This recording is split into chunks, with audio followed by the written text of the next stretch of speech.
Voilà, bonsoir à tous et bienvenue sur les enseignements du jeudi.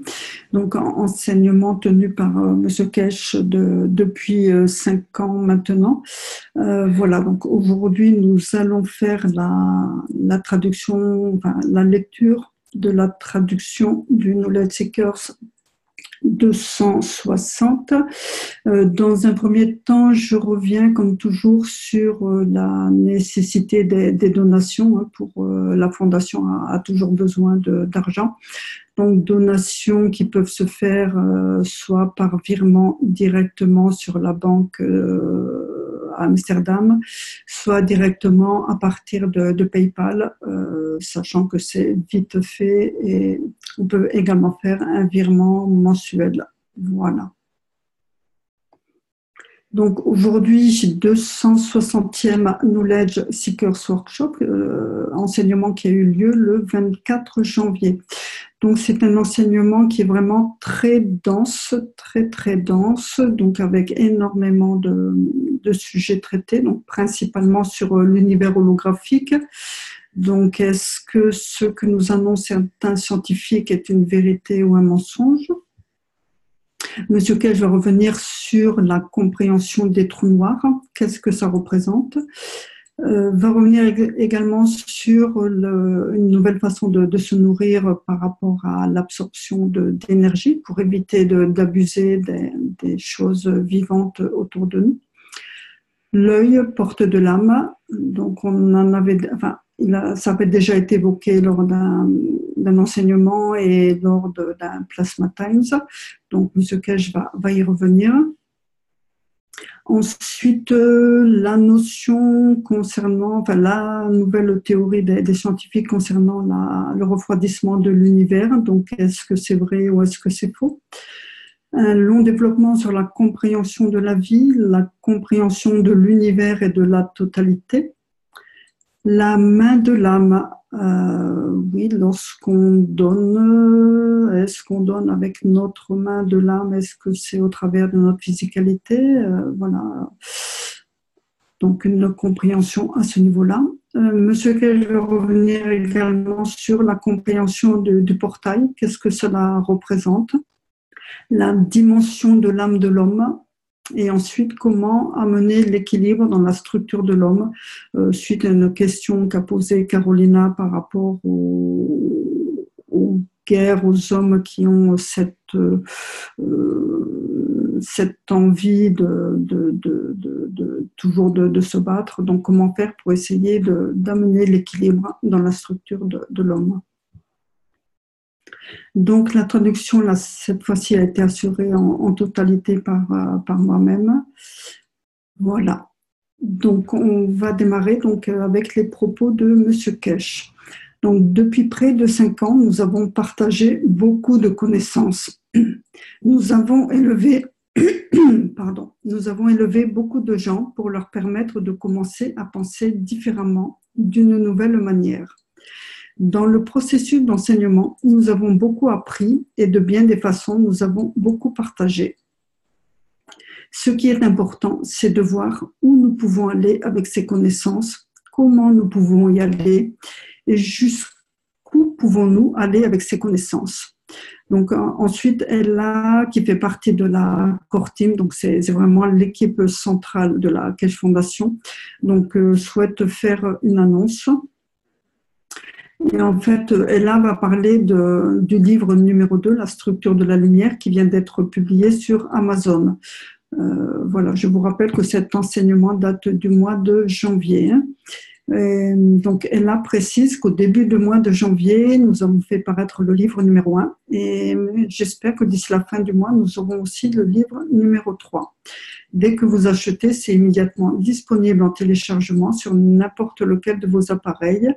Vous n'avez pas besoin d'avoir un appareil Amazon Kindle spécifique pour lire le livre électronique. Vous pouvez installer sur votre ordinateur le logiciel qu'Amazon fournit.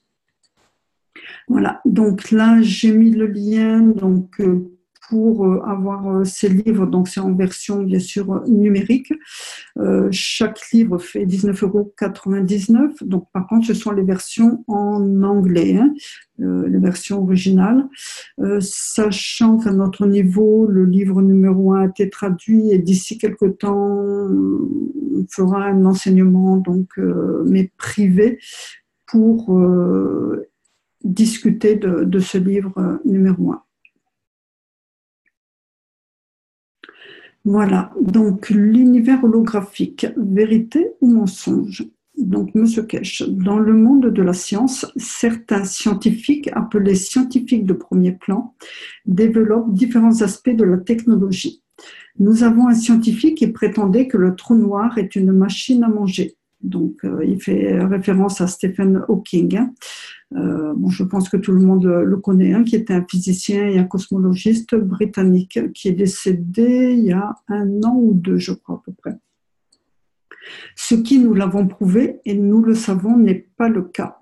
Avec lui, beaucoup de théories ont été créées et ces théories sont très difficiles à sortir du système parce que beaucoup de gens les ont acceptées. L'horizon, le point d'horizon, et le trou noir qui veut arriver à ce point d'horizon, vous ne pourrez jamais revenir et la gravité vous prendra. Donc là, ce sont des paroles de Stephen Hawking. À bien des égards, ces théories sont toujours d'actualité. Voilà, sont toujours d'actualité parce qu'elles ont été un peu ancrées dans la mémoire et que certaines personnes ont pris ça pour une vérité. Cette notion concernant la création des trous noirs qui a commencé avec Stephen Hawking se poursuit toujours. Il est devenu très difficile de changer parce qu'il existe tellement de théories à ce sujet que ces théories ont construit leur propre dynamisme et qu'elles sont défendues par des scientifiques d'une manière très agressive. Les nouvelles technologies arrivent, mais avec le développement de ces technologies, nous créons plus d'idées fausses, plus de théories inacceptables dans le monde de la science. Et l'une d'entre elles est appelée l'état tridimensionnel de l'univers, ce qu'ils appellent l'hologramme. Ce qu'est cette théorie, c'est que l'univers tout entier est un hologramme, qu'il n'y a pas de réalité à cela, que l'univers est plat à 2 dimensions au-dessus, et que ce que nous regardons n'a aucune réalité, mais que nous en sommes venus à l'accepter comme une réalité. Qu'est-ce qu'un hologramme dans le modèle de l'univers? C'est considérer que l'univers est plat. Et ensuite, voilà, donc on considère que l'univers est plat. Et ensuite, la réflexion provenant de cette planéité crée à l'intérieur des images qui ne sont pas réelles, telles que les galaxies, les étoiles et tout le reste. Le principe de l'hologramme a démarré il y a quelques années. Et maintenant, ils sont en train de créer des objets pour confirmer que cela est vrai. Et les gens, parce qu'ils peuvent voir des choses, croient en cela. Ce qu'ils disent, il y a une image bidimensionnelle de la galaxie. Voilà, donc d'un côté l'image bidimensionnelle. Et puis en dessous, si vous regardez de cette façon, ici, nous voyons une galaxie. En fait, il n'y a pas de galaxie, il n'y a que des lumières qui brillent à l'intérieur et ça nous donne cette image. Donc ça, c'est le principe de l'hologramme. Et l'une de ces choses non réelles est la planète Terre, parce qu'il y a à nouveau une image sur la surface bidimensionnelle. Toute cette théorie vient en partie et a commencé en raison de ce que nous appelons la programmation informatique. Et maintenant, ils écrivent des programmes informatiques qui peuvent montrer cela. Mais en réalité, personne n'a jamais posé cette question. Pourquoi ces gens dépensent-ils tant d'argent pour tant de sottises? Personne n'arrête cette idée fausse, ce jeu que vous appelez l'image holographique de l'univers. S'il y a une galaxie ici,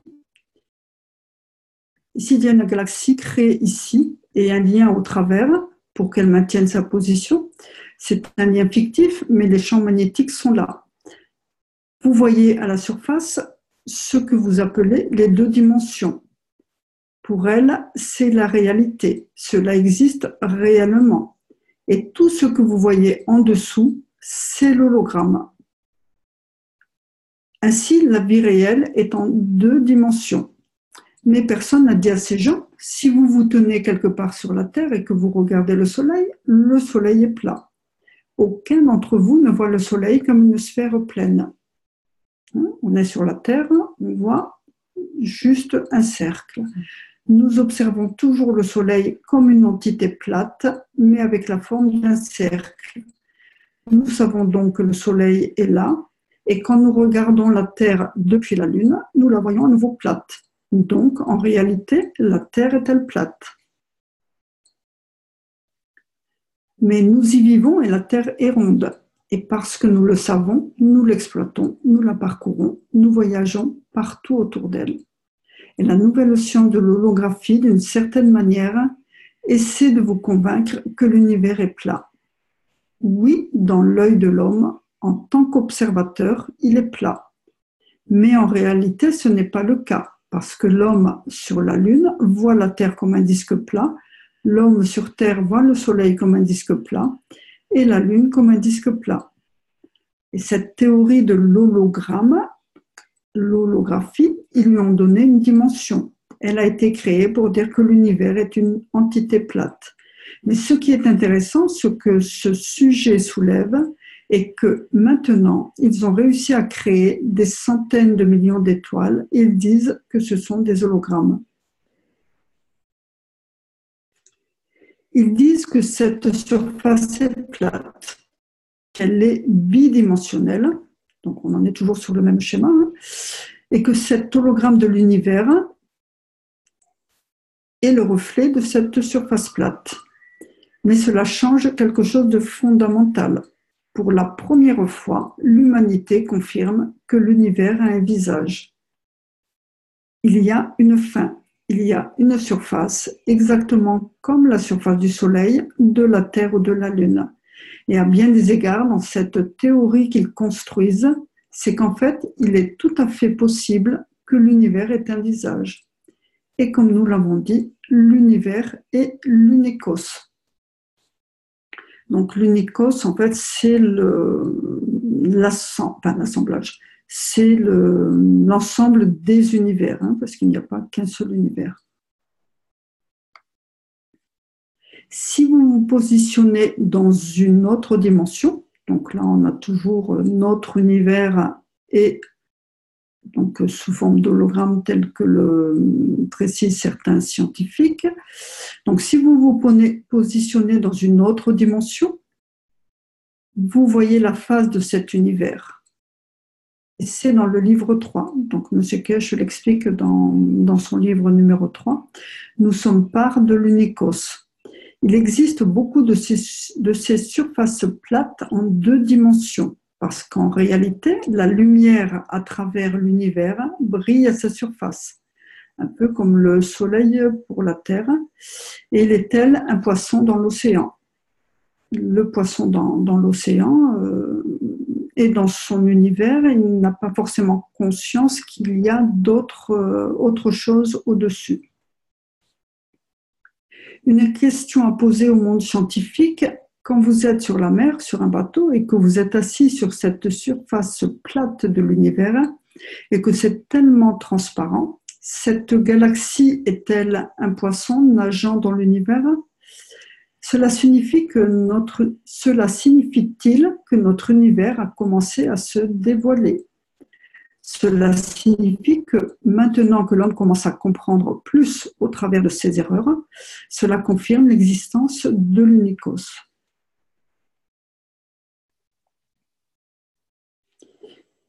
Donc là, il va aborder les trous noirs. Bon, il va revenir par la suite dans le cadre d'une question.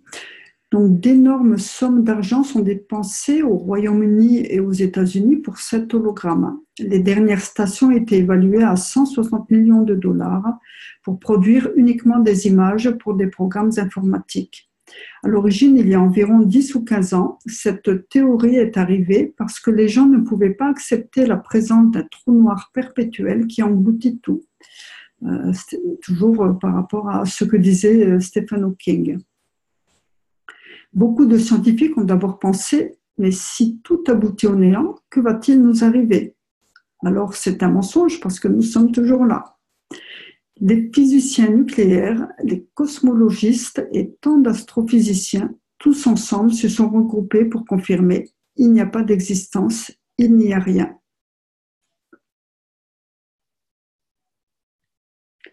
Nous étions convaincus de finir tous dans ce trou noir créé par Stephen Hawking, convaincus de ne jamais en sortir et qu'il signifiait la fin. Mais le principe fondamental de compréhension de la réalité, le schéma de l'interaction des champs de l'univers, cela renvoie à la même chose. Il est autant magnétique que gravitationnel. Donc, qu'est-ce que cela signifie? Cela veut dire que même un trou noir, en raison de la confirmation de son existence, a une atmosphère. Et comme nous le voyons avec l'interaction des champs de la planète, comme nous le voyons avec l'interaction des champs du Soleil, il crée ses propres ondes. Et c'est ce que le monde de la science, jusqu'à présent, a nié. Parce qu'à l'heure actuelle, avec cette notion du trou noir qui dévore tout, nous n'avons jamais permis la réalité. Le trou noir est gravitationnel, mais il a aussi un magnétisme et une atmosphère. De même que la Terre, qui a une énergie qui crée la vie, qui crée la dimension d'existence d'une atmosphère. C'est le même schéma. C'est ce qui s'est passé à la surface, à la limite de l'atmosphère du trou noir, nous le voyons. Des ondes confirment l'existence de l'atmosphère du trou noir quand on regarde à l'arrière-plan les combinaisons de l'ensemble des galaxies et les champs de l'univers qui traversent. Nous voyons des scintillements, des lueurs. Cela signifie que pour la première fois, nous pouvons confirmer qu'un trou noir est une entité. Un trou noir est une confirmation de l'existence, tout comme le Soleil, la Terre, et comme toute autre entité dans l'univers. Non seulement il a une attraction gravitationnelle, mais il a sa propre atmosphère, et comme n'importe quelle autre entité, il a autant de gravitationnel que de magnétique. Et c'est pourquoi nous voyons des lumières, ce que nous appelons la magnétosphère du trou noir. Il absorbe vers l'intérieur, et dans l'interaction avec ces champs magnétiques, il crée et libère de la lumière. Ceux d'entre vous qui allez dans la technologie spatiale, dans la dimension du voyage, vous comprendrez que c'est l'un des plus beaux cadeaux que l'humanité a jamais reçus. Vitesse plus élevée, vitesse plus rapide, transport, en utilisant les trous noirs d'un point à un autre. Ce que vous appelez trou noir est en fait le centre où circulent les champs les plus forts et rien d'autre. Et l'homme, avec le temps, finira par comprendre la beauté des trous noirs. Dans un passé récent, il était appelé énergie noire, matière noire. Il était dit que l'énergie noire dans les galaxies était la cause du mouvement. Et maintenant, cette théorie est totalement abandonnée par les cosmologistes et les physiciens nucléaires car elle est fausse. Donc, ceux qui vous parlent de la matière noire sont de l'ancienne génération. Ils n'ont pas lu le nouveau livre de la science. Et parce que maintenant, nous comprenons qu'il n'y a ni matière noire, ni énergie noire, c'était juste une hypothèse qui a démarré avec beaucoup d'autres inexactitudes.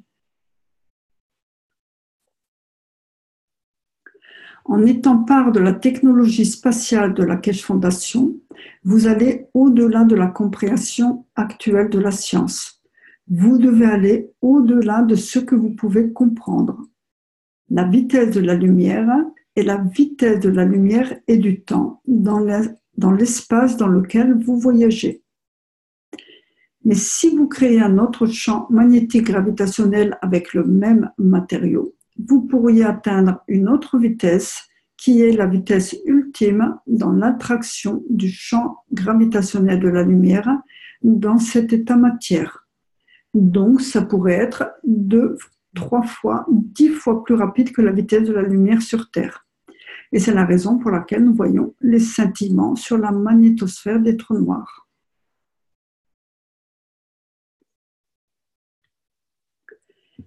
Comme les différentes forces de champ matière décident de s'équilibrer par rapport aux forces de champ en arrière-plan, vous voyez les scintillements. Donc, vous avez les forces un peu en arrière-plan, les différentes. C'est comme tout principe des champs magnétiques gravitationnels, création de différentes couches et ces champs essaient de s'équilibrer et voilà, le principe est toujours le même. Donc, les scintillements du champ magnétique gravitationnel, ou ce que nous appelons le magrave du trou noir, sont l'une des meilleures preuves incontestables de l'existence de cette entité en tant que trou. Et comme le Soleil, tout ce qu'il donne, il le prend. Il prend dans une condition de transparence comparativement à l'illusion du noir à l'intérieur. Et il donne la même chose à travers la dimension de l'atmosphère translucide qui l'entoure, ces scintillements que nous appelons la magnétosphère. Si l'humanité comprend la création du trou noir à l'intérieur de la structure des corps, donc, ou des noyaux, de la formation en étoile de l'espace, alors une nouvelle dimension, dans la dimension du transport, apparaît, où le voyage à temps zéro, à travers les différentes dimensions de l'espace, devient réalité sans interagir ou interférer avec aucun objet, qu'il s'agisse d'une galaxie, d'une étoile ou de toute autre entité. Les programmes tridimensionnels qui travaillent sur l'holographie de l'univers pour montrer que ce n'est qu'un hologramme et que ce n'est pas une réalité, peuvent apporter à ceux qui travaillent autour des programmes de la technologie de la formation en étoile de la Keshe Foundation. Il y a une extension dans le domaine de la théorie des champs unifiés. Le livre numéro 8 à publier est uniquement consacré aux champs magnétiques de l'univers. Comment sont-ils créés? Comment et d'où viennent-ils? Comment arrivent-ils à créer ce que nous appelons un effet bidimensionnel ou effet tridimensionnel? Et comment notre corps s'est adapté faute de comprendre? Ou pour rendre la tâche plus facile afin de ne pas bloquer le cerveau dans son travail? Comment transforme-t-il tout ce qui est à distance en une surface plate? Et ces scientifiques se servent de l'holographie et nous trompent, ce que, d'une certaine manière, a fait Einstein en ce qui concerne la vitesse de la lumière.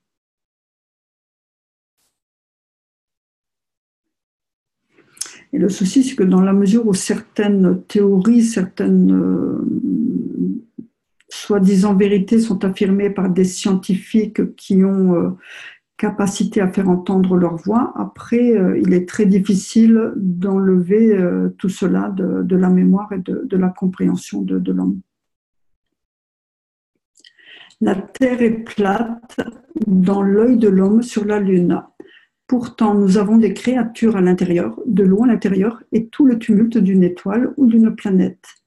Ensuite, il y a un point fondamental dans la totalité de la compréhension de la structure de l'espace. Comment se fait-il qu'un grain de poussière, à la limite du système solaire, devienne une planète et absorbe des matières à travers lui?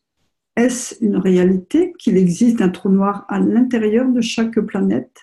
Que ce trou noir possède une telle force qu'il peut créer sa propre dimension et sa propre magnétosphère? Dans la dimension de l'âme de l'homme, nous avons ce point, réplique du centre de la planète. Avons-nous un trou noir à l'intérieur de la structure au centre du cerveau de l'homme qui absorbe à partir de la totalité de l'univers et libère une partie, ce qui devient la manifestation de la physicalité de l'homme? Ce n'est rien d'autre que la vérité. Mais ce qui est important pour l'humanité est de comprendre la force que ce trou noir retire de l'environnement de l'univers. Et à partir de la profondeur de l'espace, il peut nourrir la physicalité de l'homme. Et ainsi, l'homme n'a plus à tuer pour maintenir la vie. Dans les profondeurs de l'espace, où allons-nous? Que cherchons-nous? La seule chose dont nous disposons sont les champs qui sont libres dans l'espace de l'univers. Et ce trou noir, le centre de l'âme de l'homme,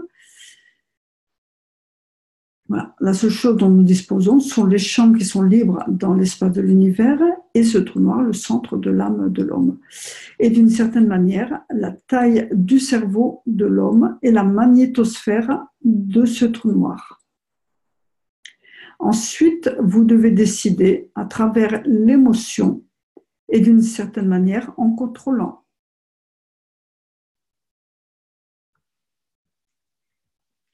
Voulez-vous ce champ ou voulez-vous cet autre champ? Ou ce champ-là vous intéresse? Selon ce que vous souhaitez refléter en tant qu'être ou en tant que créature, ou en fonction de la partie ou de l'organe de cette physicalité que vous souhaitez nourrir.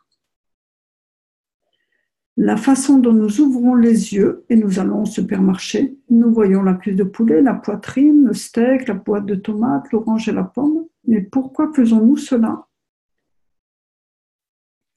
Parce que nous avons appris quelque chose de très simple. Nous pouvons prendre ceci, le mettre dans notre bouche et le convertir en tout ce dont nous avons besoin. Mais de quoi notre corps a-t-il besoin? Nous avons besoin de vitamine C et de vitamine A. Pourquoi ne pas se servir de l'âme de l'homme pour absorber les champs qui ont conduit à la création de ceci? Voilà, tout ce qui est élément présent à l'extérieur. Ils seront convertis à travers l'âme et amèneront l'énergie à notre corps. Dans très peu de temps, quand l'homme ira dans l'espace, à travers les champs magnétiques gravitationnels de l'univers, nous apprendrons à le faire. Ce n'est pas facile à faire dans la structure de cette planète. Les trous noirs ne se contentent pas seulement d'absorber. En absorbant, ils reflètent. Et dans différentes dimensions, dans différentes terminologies de la physique, nous appelons ça, dans le corps humain, le cerveau de l'homme, sa magnétosphère. Pour la Terre, nous l'appelons l'atmosphère terrestre.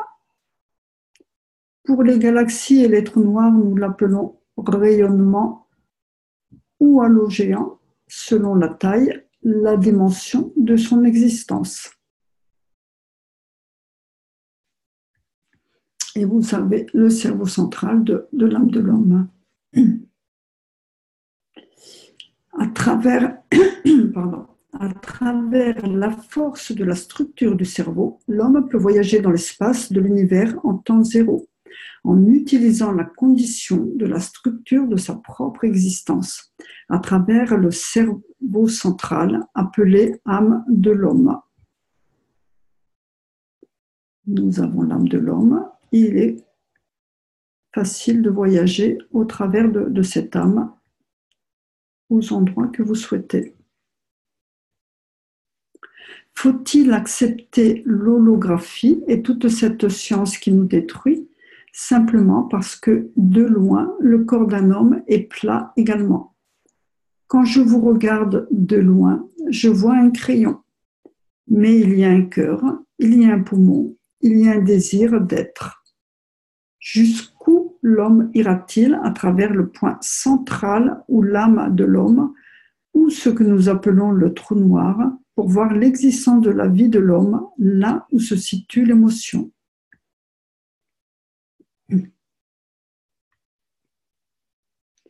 Dans le cerveau humain, nous avons des endroits où sont situées les émotions, telles la tristesse ou quoi que ce soit d'autre. Mais où l'âme de l'homme garde-t-elle son secret? À bien des égards, le secret est très simple. Vous avez le trou noir, l'âme de l'homme, et l'homme existe dans la dimension de sa physicalité sur Terre. Et le trou noir dans la galaxie, quelque part au loin. L'homme peut-il libérer tellement pour pouvoir puiser non seulement dans le trou noir lui-même, mais aussi dans sa magnétosphère, à une force donnée selon ses besoins et ainsi se nourrir lui-même, créer de nouveaux espaces où il n'est pas besoin de tuer.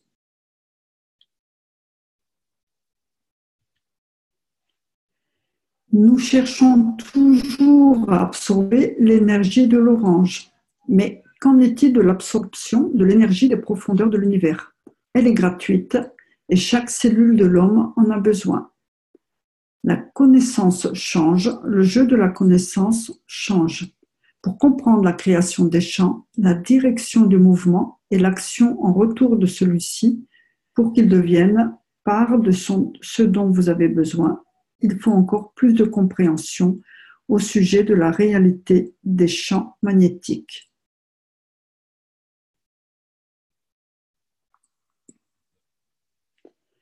Le champ magnétique d'un aimant se déplace d'un aimant à un autre. De par la condition de l'existence, le champ reviendra sur lui-même. En réalité, il y a un flux de champs en direction opposée et dans l'ensemble du processus également. Voilà, donc de par la condition de l'existence, voilà, le champ revient toujours sur lui-même et il y a un flux de champs en direction opposée et dans l'ensemble du processus également. Parce que si on met deux pôles nord l'un contre l'autre, cela crée un espace. Et comme nous sommes dans l'état plasmatique, il y a de nombreuses quantités de pôles nord et sud dans le plasma.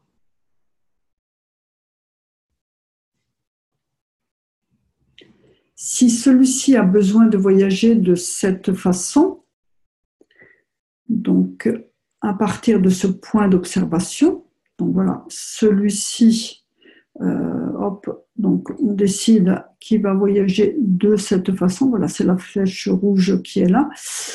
Donc celui-ci est magnétique et celui-là, donc qui revient, va être gravitationnel. Mais donc c'est bien à partir de ce point d'observation. Là, vous avez la sortie qui est magnétique et l'entrée qui est gravitationnelle. Mais à partir de ce point d'observation, celui-ci est gravitationnel, donc celui qui rentre est gravitationnel et celui-là est magnétique, dans l'autre sens. Mais ce qu'il est important de comprendre, c'est que cette chose elle-même possède des champs. Et ces champs, dans l'interaction avec son environnement, créent une magnétosphère d'elle-même.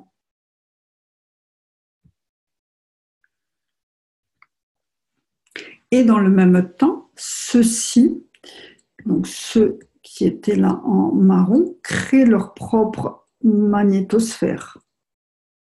Et l'interaction des deux champs magnétiques tournant dans une direction du fait de la compacité ou la densité des matériaux à l'intérieur de l'état matière vont créer une lumière dans cette région.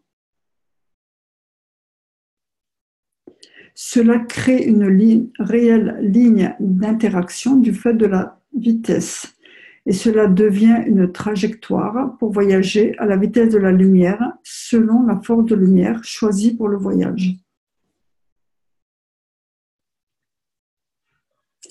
Pour tous les champs que nous voyons, qui ondulent et dans toutes les dimensions, comme vous avez le champ gravitationnel ici, donc là, par rapport à la position de l'homme, vous avez le champ magnétique dans cette direction. En étant dynamique, il crée un vortex de vie et de lumière que l'homme peut utiliser. Donc, on a toujours nos champs gravitationnels, voilà, qui rentrent à l'intérieur de nous, au niveau de la position de l'homme, et on renvoie nos champs magnétiques. Donc, on peut créer, on a ce vortex à l'intérieur. À bien des égards, l'un est plus fort et l'autre est plus faible.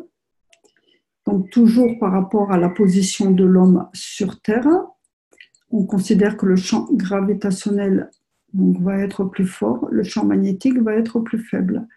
Et lorsque le plus faible vient nourrir le plus fort, cela crée un vortex et l'interaction du champ du vortex crée de la lumière, ce que nous appelons la visibilité. Mais dans le même temps, l'interaction de ces deux champs crée du bruit ou du son ou des images de son. Nous connaissons très bien les images du son, mais nous n'avons jamais compris comment. Nous connaissons les images d'un son, ce que j'appelle la lumière, dans le mouvement parfait, et nous avons appris à le convertir, mais nous ne comprenons pas réellement ce processus. Cela deviendra un obstacle douloureux pour beaucoup d'hommes dans les profondeurs de l'espace. De nombreux hommes, qui sont des êtres humains, reviendront de l'espace totalement et mentalement désorientés. Quelle en est la raison? L'homme connaît cet impact sur cette planète, mais ne s'est jamais arrêté pour comprendre. Maintenant, dans l'espace, nous allons y faire face et l'homme doit régler ce problème pour lui-même et pour personne d'autre. L'œil est la porte de l'âme. L'information en sort et de plus en plus d'informations y entrent, de jour comme de nuit. L'œil absorbe continuellement et même s'il est fermé, il a une vision de ce qui se passe. L'âme utilise l'œil, la cavité de l'œil ou le trou noir de l'œil pour pouvoir pénétrer et se faufiler dans les espaces ouverts de l'univers de manière beaucoup plus aisée, sans la largeur de la bande passante. Je vais juste regarder les... non, c'est bon, tout va bien, le son fonctionne, c'est bon.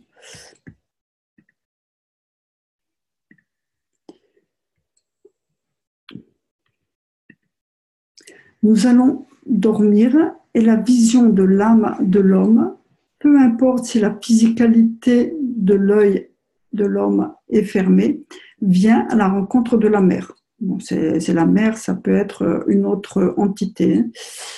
Il peut voir et en retour, donc il reconnaît cette âme à travers son image comme étant la mer.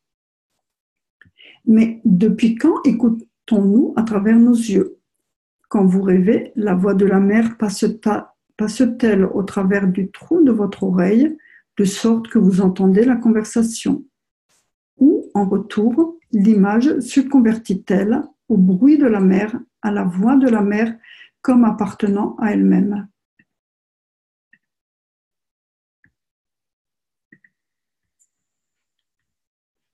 L'homme entend-il la voix de la mer à travers son oreille, à l'intérieur de l'âme, ou l'information est-elle transformée à travers la connaissance des mots à l'entrée de l'œil de l'homme, et non pas au travers des oreilles? Voulez-vous entendre Dieu s'il vous parle?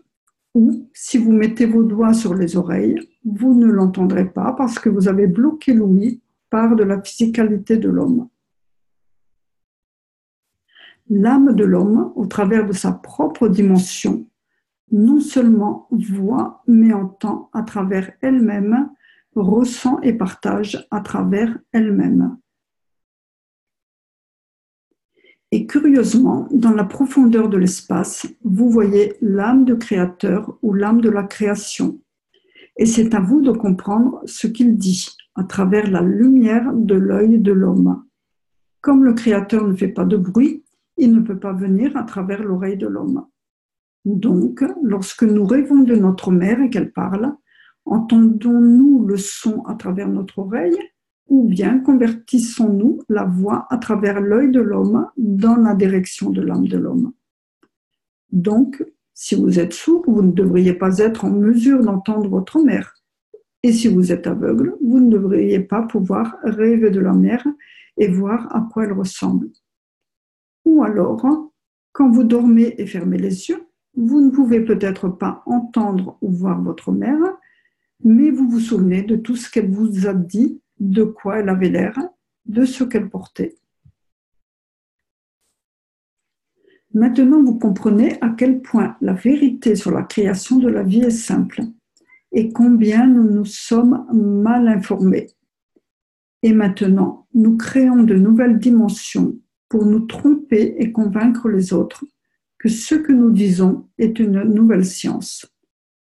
Alors, si vous comprenez cela, l'âme de l'homme est plate aussi, et il n'y a pas de cerveau, et il ne crée pratiquement aucune atmosphère pour lui-même. Maintenant, nous comprenons jusqu'où nous devons devenir ouverts d'esprit pour comprendre la totalité. Et non pas quand nous sommes dans l'espace, penser, il y a quelqu'un dans ma tête, qui joue dans ma tête, quelqu'un qui me parle. Parce que si vous modifiez la force des champs de votre âme ou le trou noir de votre âme, alors vous pouvez entendre, mais sans nécessairement aimer ce que vous avez créé. J'espère que vous avez tous compris. Ce n'est pas facile. L'homme doit choisir de fermer les yeux et son intellect aux égarements de la science actuelle, parce qu'il va avoir des passages difficiles dans l'espace. Vous ne voyez pas de vos propres yeux, mais votre âme voit la dimension de l'existence. Vous ne pouvez rien entendre avec vos oreilles, mais vous communiquez et conversez avec ce qui est devant vous sans vraiment utiliser aucune voix. Comment les bébés se parlent-ils et communiquent-ils entre eux? Et comment les petits animaux connaissent leur rang lorsqu'ils vont manger? Ils n'ont pas de chiffres sur le dos, ils ne sont pas de très bons mathématiciens. Comment arrivent-ils à se classer et à apprécier leur classement? Si vous êtes agriculteur et que vous avez un troupeau de vaches, quand elle revient de la traite, le numéro 9 passe toujours avant le numéro 10. Et si le numéro 10 est retiré, le numéro 11 connaît sa position et ne changera pas. En tant qu'être humain, comment voyons-nous les profondeurs de l'espace? Comment pouvons-nous collecter et connecter la totalité de nos connaissances avec la véritable science de la compréhension de notre propre création? Comment sommes-nous créés? Et si nous comprenons comment nous sommes créés, alors nous pouvons créer n'importe quelle création. Parce que nous savons comment, à quel niveau, et nous comprenons ce qui doit être amené pour créer cette condition. Puis on en arrive à ce point. Avons-nous besoin d'un homme et d'une femme pour avoir la reproduction des cellules et la vie? Ou nous comprenons que la fin de la vie ou la mort est que nous ne pouvons pas absorber plus de l'univers pour être en mesure de donner plus. Et dans la dimension de l'existence de l'univers, nous décidons de nous diviser, de sorte que l'interaction des deux donne la totalité de l'entité de l'homme. Et ensuite, nous décidons comment nous partageons les champs. Ce n'est pas un travail facile, mais tôt ou tard, nous devrons y faire face. Nous devons comprendre la force de notre âme, nous devons comprendre jusqu'à quel point nous pouvons étendre le paramètre de cette âme pour qu'elle soit en mesure d'entendre ce qui se passe sur telle ou telle planète.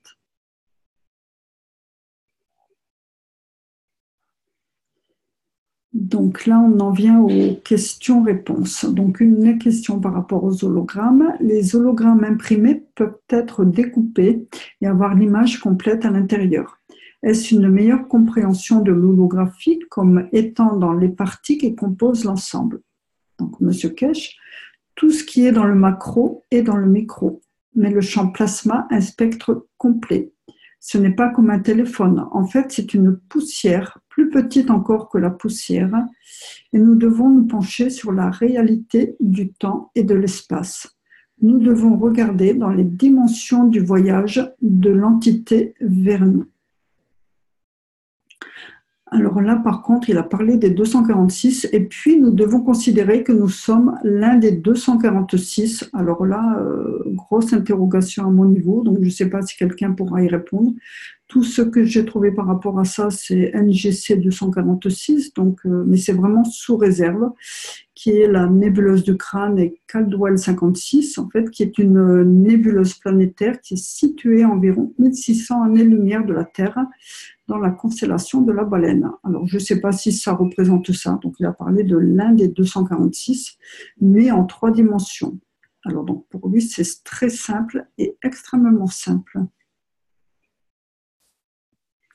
À l'intérieur du centre du corps de l'homme, il y a un trou noir appelé le centre du cerveau.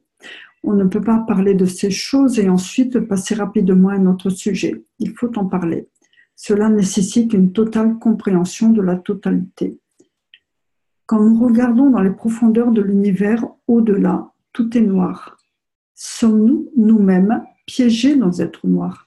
Et puis, comme ils disent, l'information dans le trou noir est brouillée et sur la ligne d'horizon, elle se perd et il n'y a plus d'information. Mais en réalité, est-ce que ça arrive? Laissons-nous l'empreinte des connaissances que nous avons accumulées à la surface de ce trou noir, ainsi que le dit cette théorie dont il parle, donc toujours par rapport à Stephen Hawking, ou la portons-nous avec nous à l'intérieur de nous, et ainsi elle fait partie de nous. Et ensuite, quand nous ressortons de ce trou noir, sous quelque forme que ce soit, selon la théorie des scientifiques actuels, ramenons-nous cette connaissance avec nous hors du trou noir? Est-ce ce trou noir, l'âme de l'homme, à l'intérieur, au centre de celui-ci, qui est tellement compact qu'il a le spectre complet des champs de l'univers, même du Créateur? À partir de 2004, Stephen Hawking a confirmé qu'il avait fait une erreur. Donc les scientifiques ont dû chercher autre chose pour dépenser leur argent et leur temps. Et ils sont arrivés avec cet univers holographique. Donc là, il va nous parler de cette théorie du refroidissement de l'univers. Mais nous sommes les passagers de cette surface plate. Et ils veulent nous faire croire qu'il n'y a rien en dessous de nous, que nous ne faisons que flotter. Mais comme nous le voyons, la force du champ magnétique, en ralentissant, se compacte.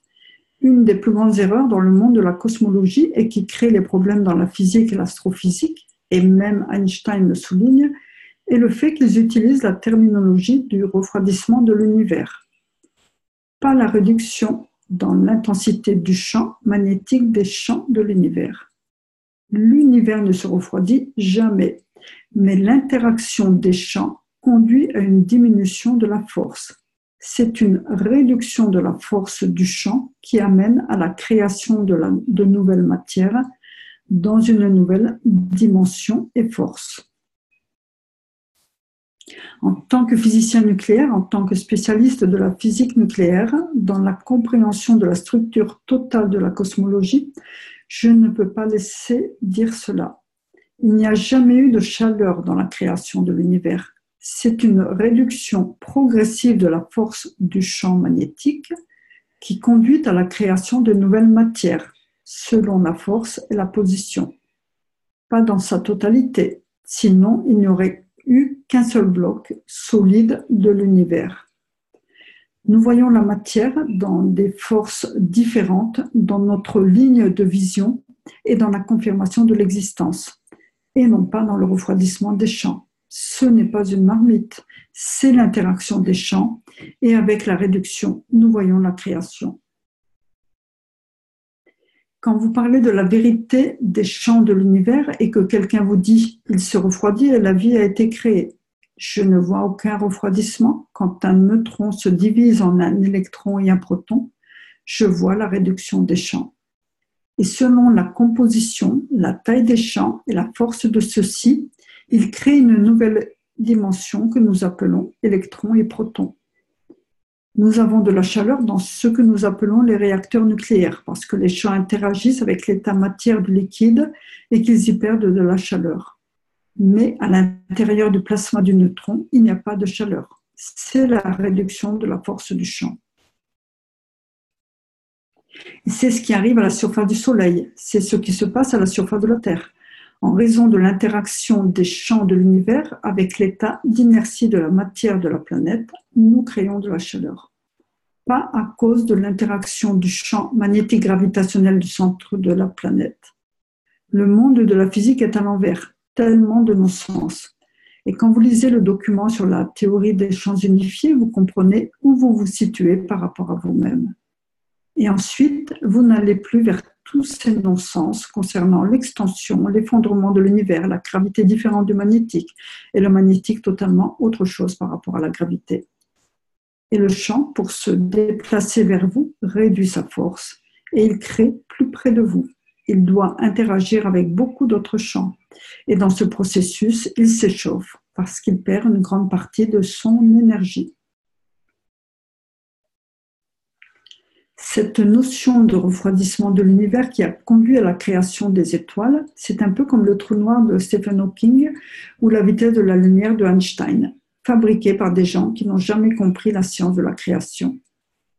Les champs de la ligne centrale de l'univers, lorsqu'ils se dispersent, ils interagissent. Leurs interactions entraînent une réduction des champs et eu égard à cette position dans l'univers, conduisent à la compacité de ce que nous appelons l'observation de l'état matière dans les yeux de l'homme.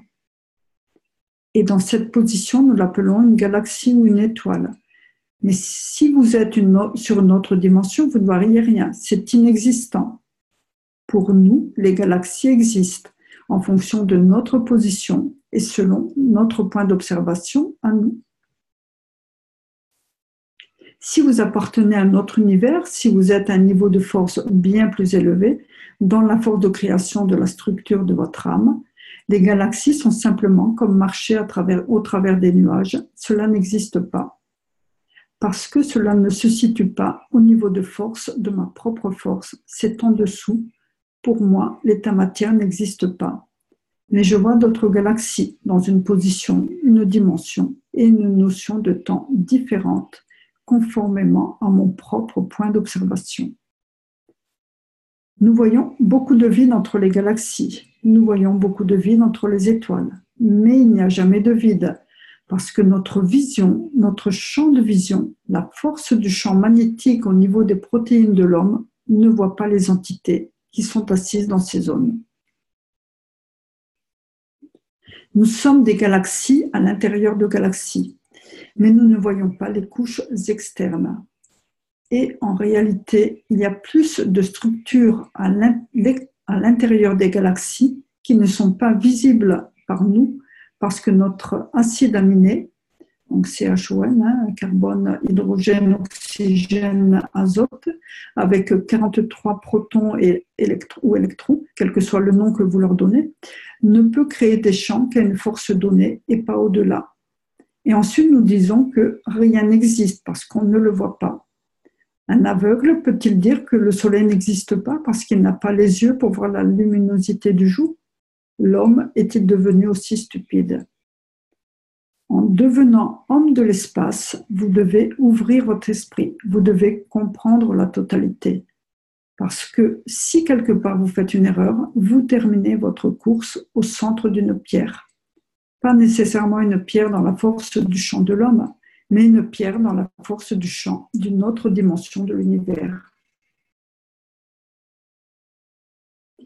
Aujourd'hui, j'ouvre principalement les dimensions de la physique théorique, parce que sans elles, et si nous nous en tenons toujours aux erreurs du passé, nous ne pouvons pas entrevoir la nouvelle voie à suivre. Et nous devons comprendre la totalité de la réalité de la science de la création. Beaucoup de terminologies dans la physique actuelle doivent être restructurées. Il faut les comprendre étape par étape. Et différents groupes de la Keshe Fondation commencent à former les enseignants des nouvelles universités dans différents pays. Il est de la responsabilité de ces nouveaux enseignements d'enseigner la bonne physique dès le début. En comprenant une totalité, vous pouvez apporter et expliquer. Nos enseignants du nouveau cycle enseignent aux enseignants du futur et enseignent aux enfants du futur. Donc, si nous partons avec les mêmes erreurs du passé, nous allons leur faire la même chose. Il faut comprendre la théorie dans sa totalité. Ce n'est pas seulement faire des corps, des réacteurs à main grave. La théorie fondamentale de la création est à l'origine du transport, de la réduction et de l'interaction des champs. Et le reste est accident de l'univers. Nous devons comprendre la véritable physique et non pas la physique inventée. L'homme a l'habitude de sauter d'une chose à l'autre. Il cherche toujours un leader pour être un jour ceci, un jour cela, et pour être attaché à quelque chose et ainsi confirmer son existence. Mais si vous comprenez que vous existez, vous n'avez besoin de rien à quoi vous attacher. La vie est la vie aussi longtemps qu'elle se situe à l'intérieur de la structure du temps et de la position dans laquelle cette vie a été créée, que ce soit la planète, que ce soit la galaxie, que ce soit l'univers. Et c'est l'interaction des champs qui conduit à la création des amas d'énergie et la position, la force et surtout, le plus important, le mouvement des champs. Comment on leur permet d'interagir les uns avec les autres. Tout cela mène à la création de la vie dans cette position. Nous considérons notre corps comme un être vivant avec des bras et des jambes. Mais si nous regardons les galaxies, nous voyons ces choses tourner, nous les appelons galaxies. C'est une autre vie, c'est une autre forme d'existence. Une galaxie a une magnétosphère. Une galaxie a un battement de cœur. Une galaxie est une entité vivante. Elle a des bras, elle a des jambes, elle bouge, elle se réplique. Et dans la dimension de l'existence, elle crée une image d'elle-même. Et dans ce processus, nous en créons une, nous l'appelons notre enfant. Mais nous considérons que la galaxie n'a rien à voir avec cela. L'interaction de deux galaxies crée-t-elle un nouveau cycle de vie dans l'univers, comme un ovule et un spermatozoïde? Et la magnétosphère de cette entité conduit-elle à la création de champs à partir des dimensions de l'univers pour confirmer son existence pour des milliards d'années? Ce n'est pas parce que l'un est fait de fer et l'autre a plus de gaz que cela doit changer la vérité sur l'existence. Nous avons un rein, un os, un doigt, un orteil et un foie, nous existons. Et cela n'existerait pas? L'homme doit comprendre la vérité sur la création.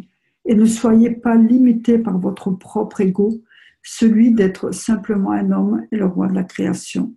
Moins vous êtes et plus vous devenez arrogant.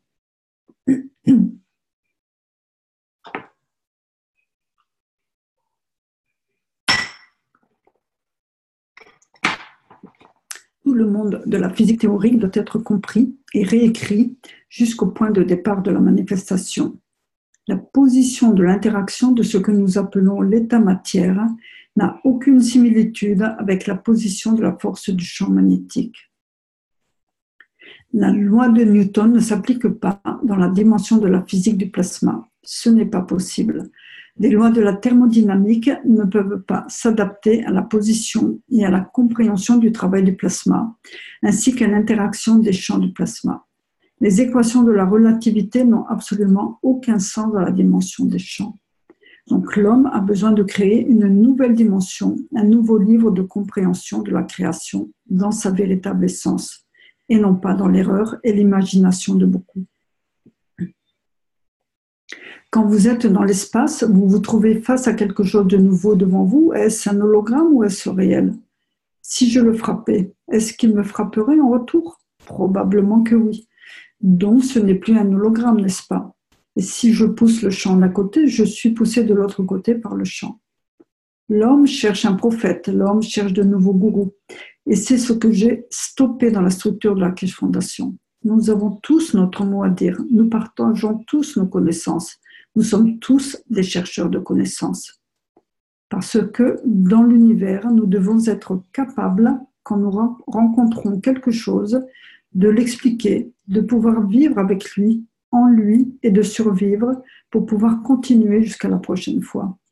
C'est notre intelligence et notre compréhension de la véritable structure de la création de l'univers qui permet à l'homme de vivre dans l'espace et pas la dimension physique. Nous devons comprendre que nous avons la connaissance de la totalité de la science de la physique. Toute la structure des nouveaux enseignants de la Keshe Fondation, tout l'enseignement qui passe en arrière-plan à la KFSSI, c'est la Keshe Fondation Spaceship Institute, et maintenant dans les universités et dans le monde entier. Nous voyons de nombreuses publications dans les revues portant le nom de la Keshe Fondation. Nous sommes cités pour notre exactitude. Nous sommes cités pour livrer une nouvelle connaissance. Et c'est dans la main de nos enseignants de se comprendre eux-mêmes avant d'enseigner. Je ne vais pas chercher M. Keshe, il est parti. Dans les semaines et les mois à venir, la Keshe Fondation va connaître une telle explosion dans les domaines de la science, de la technologie et de l'économie mondiale que nous devons avoir raison et ne pas nous reposer sur les erreurs du passé. À partir de maintenant, chaque étudiant de l'université, dans la dimension de la technologie de la Keshe Fondation, a un accès libre à toutes les connaissances de la Keshe Fondation, à l'exception des matières spéciales telles que la santé et l'agriculture. Toutes nos connaissances sont mises gratuitement à la disposition des étudiants des universités. Et c'est l'obligation de la Fondation de mettre en place des structures dans lesquelles tous les étudiants, partout dans le monde, pourront travailler ensemble. Aujourd'hui, j'ai été en contact avec les représentants du gouvernement de la Sierra Leone. Nous ouvrons l'université South Sierra Leonean en tant qu'université agricole leader en Afrique. Et tous les enseignements donnés aux étudiants de l'université sont gratuits. Nous travaillons avec un certain nombre de gouvernements en arrière-plan, un certain nombre de pays au niveau de l'éducation. Et dans ce processus, nous devons enseigner correctement. Les lois de Newton sont sacro-saintes dans l'énergie plasma compacte de l'état matière, pas au niveau de l'énergie du plasma ouvert. Ça ne marche pas, parce que les champs du champ magnétique flottent par eux-mêmes et ils interagissent les uns avec les autres. Et dans le même temps, ils ont des propriétés à la fois magnétiques et gravitationnelles. Donc les lois de Newton ne s'appliquent en aucun cas. Les lois de la thermodynamique dans la dimension du plasma ne s'appliquent pas. Mais pourtant, l'interaction des champs à l'intérieur de champs magnétiques gravitationnels crée une lumière translucide et crée la chaleur universelle. Aucune formule, le plasma n'obéit à aucune règle. La création de cette planète est un accident de l'univers dans l'interaction de ces champs, de forces différentes et de positions différentes. Et c'est la même chose pour tout dans l'univers. Regardez dans les profondeurs de l'univers. Pourquoi y a-t-il tant de galaxies? Pourquoi y a-t-il tant d'étoiles dans ces galaxies? Comment ont-elles vu le jour? Et pourquoi toutes plus ou moins suivent le même système? Et parfois, c'est comme si l'une allait plus vite que l'autre, ou si l'une allait un peu plus à gauche. Et quel en est le résultat? Les nouveaux champs créent de nouvelles dimensions, de nouvelles forces, de nouveaux cycles de vie. Nous devons comprendre l'essence même de la création. Nous devons comprendre l'essence véritable du mouvement des champs de l'univers et leurs forces. Comprendre la réduction de leurs forces ou l'augmentation de leurs forces.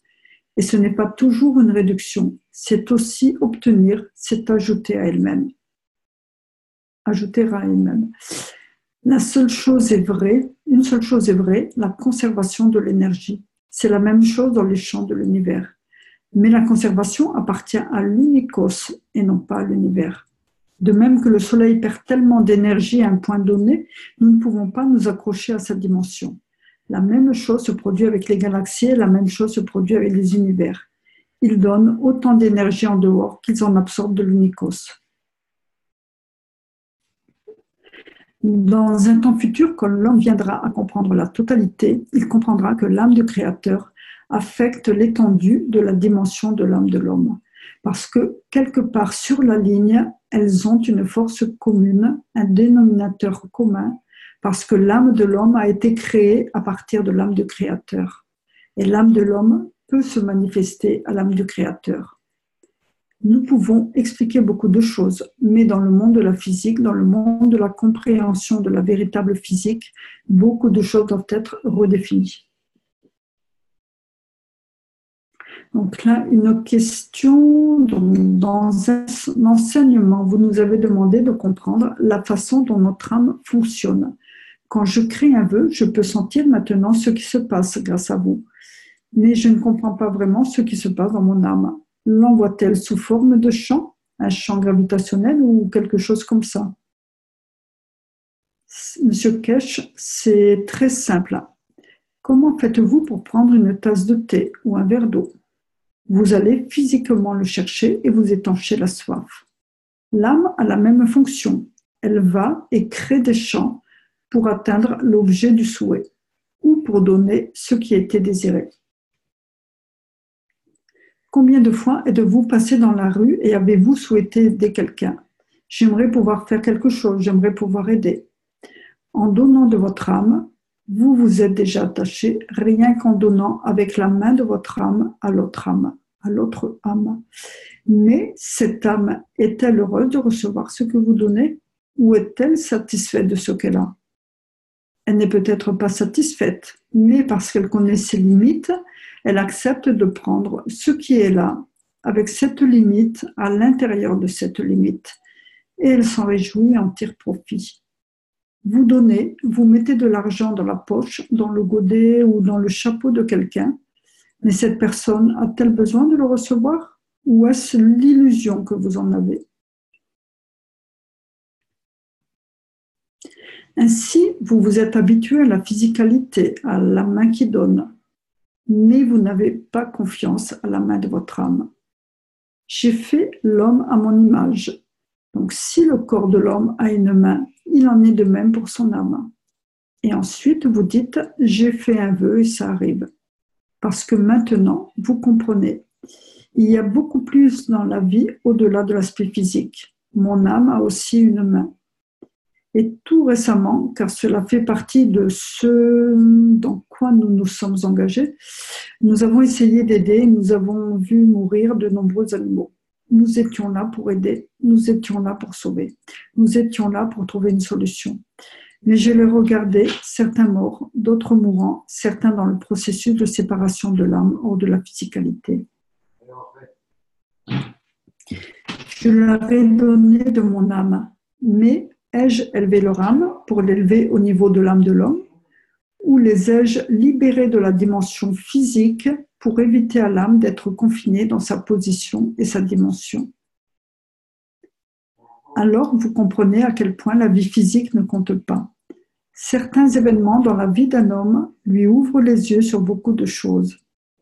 Mais je suis là, non pas comme un homme de science, mais simplement pour donner de l'eau. Non pas en tant qu'homme de science, mais simplement pour faire une injection. Non pas en tant qu'homme de science, mais simplement pour donner une main physique. non pas en tant qu'homme de science, mais simplement pour être là, pour voir ce qui peut être fait. Mais je suis là comme une âme de la création, pour donner à l'âme, pour que la séparation de l'âme de la physicalité soit facilitée. Vous avez à comprendre que dans l'espace, vous n'avez pas de dimension physique. Mais si vous voyez une créature qui a besoin d'aide, qui a besoin d'augmenter sa force pour se déplacer, c'est comme sortir de la voiture et pousser. Mais dans l'espace, vous le faites avec la main de l'âme de l'homme. Vous dites « je souhaite ».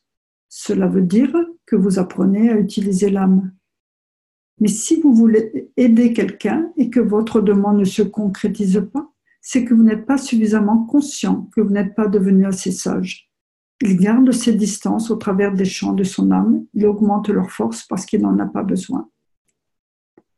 Nous devons gagner la confiance et comprendre que l'homme a une double fonction, l'une au travers de son âme et l'autre au travers de sa physicalité. La connaissance de l'homme se développe rapidement pour comprendre la création, comprendre que la création de la vie provient de l'interaction des champs de l'univers. Et maintenant, nous comprenons que nous pouvons vivre dans les deux dimensions. Nous pouvons donner avec la force, avec la main de l'âme, ou nous pouvons donner avec la main de la physicalité. Choisissons-nous l'un ou l'autre, ou alors nous obtenons la maîtrise de cela.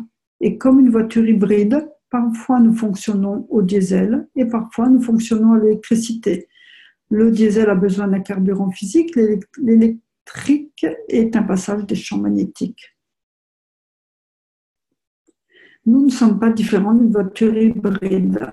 Nous pensons l'avoir créée, mais en réalité, c'est l'image de notre propre physicalité maintenant que nous commençons à comprendre le fonctionnement de l'âme et de la physicalité de l'homme. Nous oublions toujours que nous portons le maître en nous. On nous a toujours poussé à voir le serviteur. Nous avons cru le serviteur et non la richesse du maître. Et le serviteur nous a trompés parce qu'il pouvait nous utiliser pour servir son propre maître. Donc, quand vous souhaitez et pouvez dire « c'est arrivé », cela veut dire que maintenant vous avez appris. Vous avez un autre outil dans votre main, une nouvelle dimension. Et ainsi, dans l'espace, comme vous n'avez pas de physicalité, si vous souhaitez communiquer avec une autre âme, elle vous entend, elle vous écoute. Une question. Dans l'espace, il n'y a que l'âme, pas les yeux, mais la force de l'âme et la capacité de sentir, de créer et de recevoir des émotions plus fortes. Est-ce là la clé? Monsieur Kesh, oui, plus ou moins. Peut-être une émotion plus faible. Peut-être est-ce l'émotion qui vous mènera quelque part. Bien des fois, dans l'espace, vous capterez les vibrations du besoin. C'est comme une baleine quand elle fait un cri de détresse à des milliers de kilomètres. Toutes les autres baleines viennent pour aider. Dans l'univers, la plupart du temps, on ne voit pas l'entité. On capte à travers notre âme les vibrations de son sentiment. C'est tridimensionnel et le comprendre nous dirige directement vers la position. Et c'est assez étrange. Parfois, vous la rencontrez, vous lui donnez de votre âme, elle se tient devant vous et arrête l'affaiblissement de son apparence, ce que nous appelons dans le monde de l'homme la souffrance. Et en donnant pour arrêter sa souffrance, vous pourriez entraîner votre propre mort. Mais cela n'a pas d'importance, parce que le besoin de donner est beaucoup plus important que le besoin de prendre et de s'accrocher à quelque chose. Ce n'est pas un sacrifice, c'est comprendre le processus de création. Ce que nous faisons, c'est amener l'homme à avoir entièrement confiance en son âme. C'est lui apprendre à comprendre la force de son âme. Donc, une autre question sur laquelle j'ai essayé la formule « Je t'aime mon âme, je te vis, j'aime à travers toi, je t'adore », qui est l'une de vos citations. Et ce que j'en ai reçu, c'est une respiration profonde qui m'aide à manger moins. Que signifie ce souffle? Merci. Monsieur Kesh, ce sont les champs de la vie et c'est ce que vous avez reçu de vous-même. Dans de nombreuses dimensions, dans les temps à venir, comme vous l'avez dit, je le souhaite et cela arrive. J'aimerais que cela arrive parce que j'y ai donné de mon âme. Maintenant, commencez, si vous comprenez le processus dans son intégralité, donnez à différentes parties de votre physicalité, de votre âme. Je voudrais que mes bras soient nourris, prennent tout ce dont ils ont besoin et ne me demandent jamais à quelle heure, quand et où. Et quand vous gagnez la confiance, faites-le avec une jambe, avec une autre jambe. Vous créez un champ pour eux, pour qu'ils puissent l'absorber. Et ensuite, vous mangez beaucoup moins de nourriture. Vous sentez le changement de dimension. Vous sentez la totale compréhension.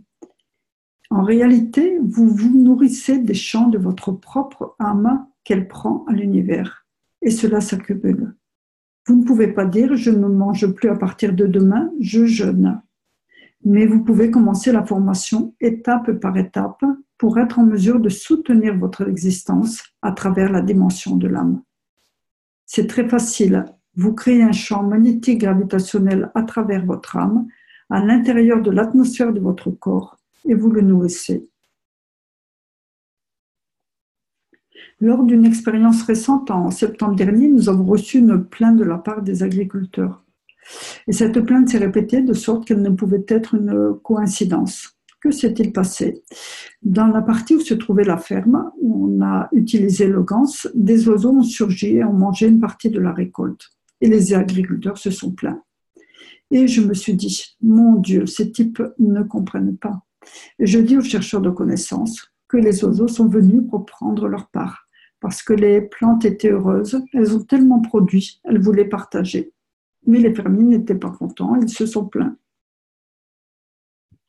Donc ici, il fait le schéma. Donc en fait, vous avez les champs et nous n'avons arrosé que cette moitié. Donc ça, c'est la partie arrosée, ça, c'est la partie qui n'a pas été arrosée de gans. Donc cette partie à gauche a créé 79 kilos.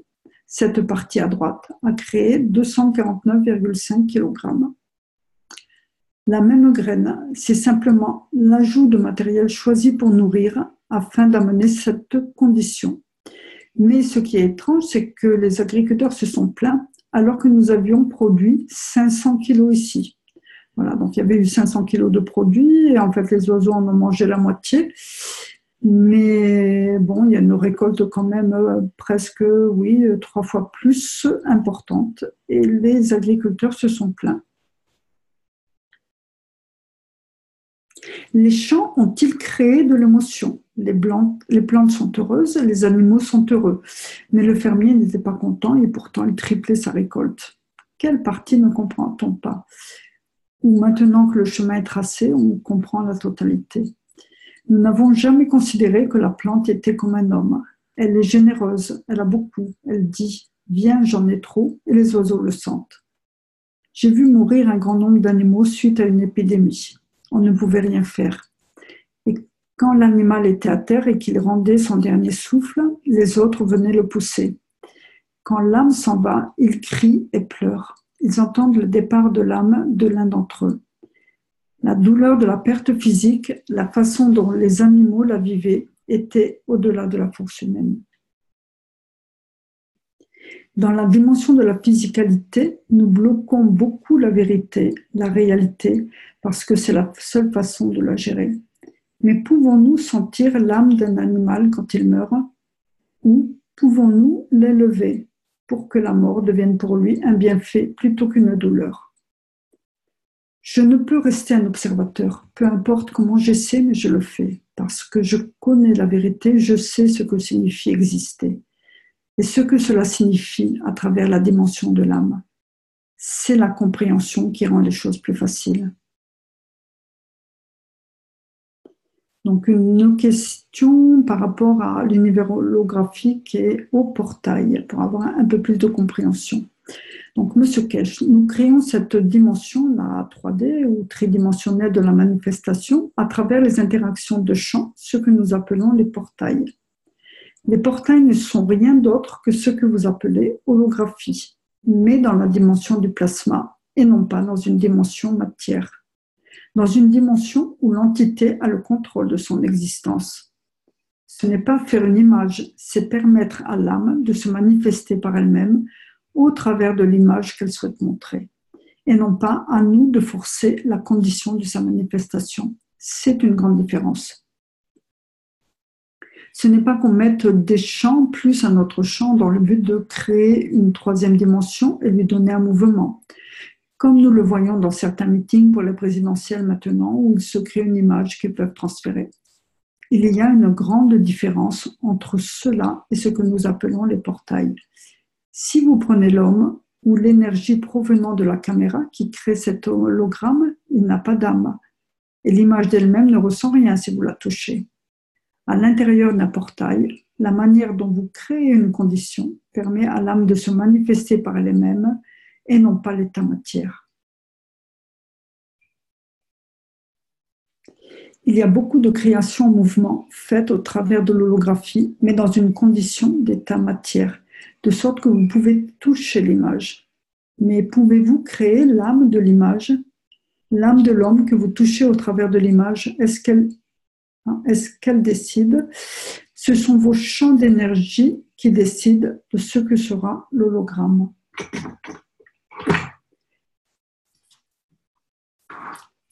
Mais à l'intérieur des portails, nous créons le plasma dynamique. Et c'est l'âme qui décide par elle-même de sa manifestation. C'est une grande différence. Et maintenant, certains mathématiciens, quelques astrophysiciens et des magiciens détournent de cela pour affirmer que rien dans la vie n'est réel. Ce sont des champs, mais ils sont tangibles selon leur force, tout comme notre peau. Notre peau n'est pas réelle, mais l'interaction des champs donne la visibilité et la tangibilité de l'existence. Et c'est le secret, c'est la différence. C'est la compréhension de la totalité. Il s'agit de comprendre la différence entre l'état matière et les champs de mouvement de l'univers que nous appelons plasma de l'univers. L'état matière fait partie de cette structure de mouvement, mais au travers d'une force plus faible, parce qu'il a réalisé toutes ces interactions. En physique nucléaire, on appelle ça désintégration nucléaire. Pourquoi se décompose-t-il s'il a toujours la même énergie? Il se décompose pour être en mesure de supporter la vie suivante, en se divisant par lui-même et en se réduisant. Et il a choisi une caractéristique de la divergence de champs en se divisant en un neutron et un proton. Que se passe-t-il dans le cycle de l'électron? L'électron se divise à nouveau en sous-électrons. L'homme n'est pas encore allé suffisamment loin pour être capable de le voir. Une question. L'électron est alimenté par l'énergie du proton à l'intérieur de l'environnement du neutron. Alors, l'âme est-elle physiquement énergisée par l'âme centrale de l'univers? Monsieur Kesh, nous sommes tous énergisés à différents niveaux, une fois que la structure est terminée. Quand l'âme d'un homme est créée, elle a un spectre complet. Et différentes parts de l'âme de l'homme interagissent, prennent leur forme et leur fonction à partir de différentes forces de l'univers. Qu'est-ce que cela signifie? C'est très simple. Vous avez l'âme de l'homme. Nous essayons de la montrer comme un plasma. Donc l'âme de l'homme, à ce point, se manifeste en tant que physicalité. Donc là, voilà, c'est la structure au plasma. Donc l'âme se manifeste ici en tant que physicalité. À ce point, donc au centre du plasma, c'est la force de l'âme du Créateur, parce qu'il a dicté sa position. L'âme de l'homme, une part d'elle-même, est dictée par l'âme de l'univers. Donc dans le processus de création, l'âme de l'homme, dans une autre partie, est dictée par la force de sa galaxie. Et l'âme de l'homme est dictée par la force de l'âme de son système solaire. Et l'âme de l'homme est dictée dans sa force par l'âme de la planète qui a créé l'homme. Ainsi, par essence, l'homme porte toute la force de la création, mais il ne le sait pas. La seule chose qu'il voit est au niveau du point de physicalité. Mais la vie n'a pas commencé dans ce sens. La vie est partie, bien sûr, dans ce sens, à partir de l'âme de Créateur.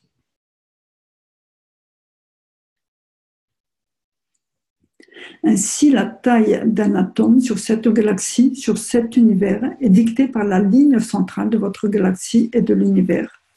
Mais la taille de l'atome dans un autre univers a une force différente, et sa taille est différente, ce qui signifie qu'il a un paquet qu'il a différents paquets d'énergie.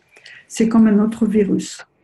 L'homme peut-il exister lorsqu'il se déplace d'un univers à un autre s'il en comprend la différence, ou doit-il se préparer à évoluer vers une force plus élevée? Mais par essence, l'atome d'un autre univers a néanmoins la même force que l'âme du Créateur. Maintenant, ce que vous appelez électron, c'est un paquet d'énergie dicté par les conditions des forces de champ gravitationnelles du centre des galaxies. L'âme du Créateur, la galaxie, le système solaire et la planète ont également une influence sur ce paquet d'énergie, mais il doit avoir une taille donnée, dictée par l'essence de l'âme ou le champ du point central.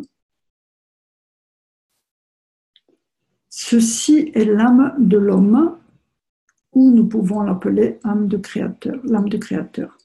Ensuite, vous avez l'âme de la galaxie ou de l'univers, tout dépend de la position où on se place.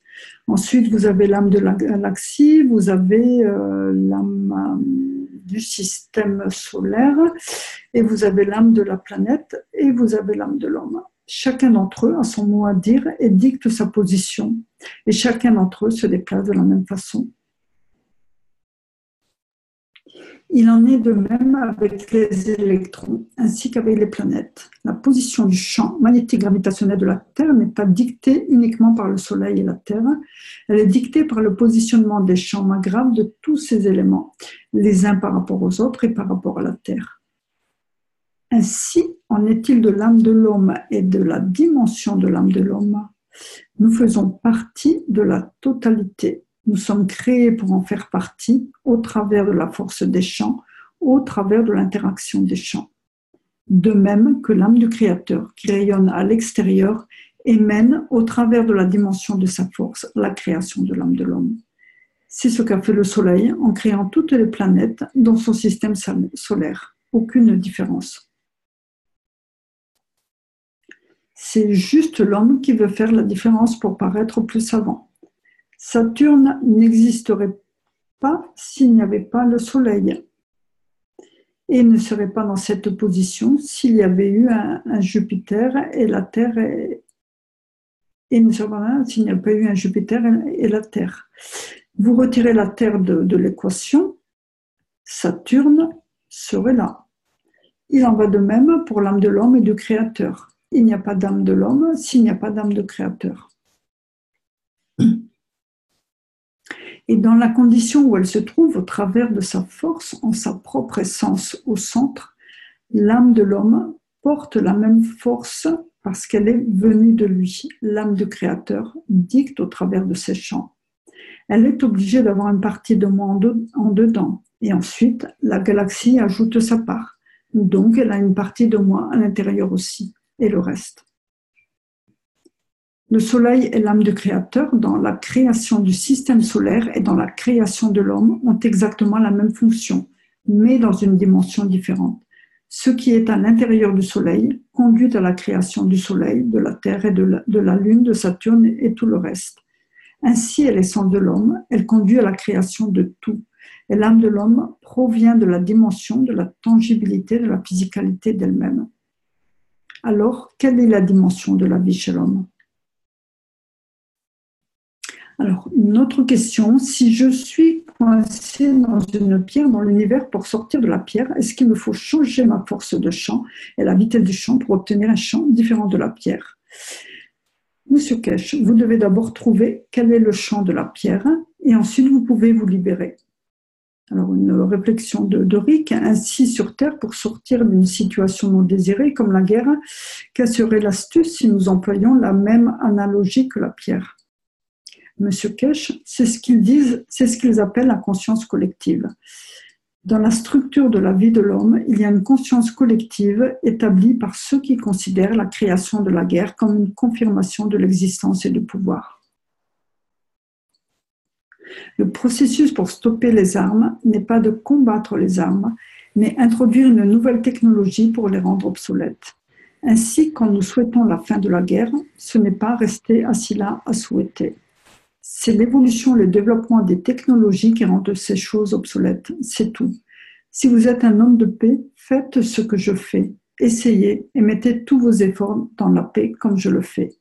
Nous y arrivons, nous la voyons très bien se rapprocher. Nous sommes venus pour introduire une nouvelle technologie et à travers elle, créer la paix. Donc là, c'est une question de Carolina. Donc, à quel moment l'homme a-t-il commencé à tuer et de tant de manières? Et à quel moment, dans le temps, nous sommes-nous détournés de la bonne voie? Et pourquoi? Et si la compréhension atteint ce niveau, l'humanité entière pourra peut-être, grâce à cette compréhension, aller et s'élever, commencer à faire ce changement. Donc, Monsieur Kesh, ce que vous voyez dans l'histoire de l'homme n'a pas commencé avec l'homme au moment où il est sorti de l'eau.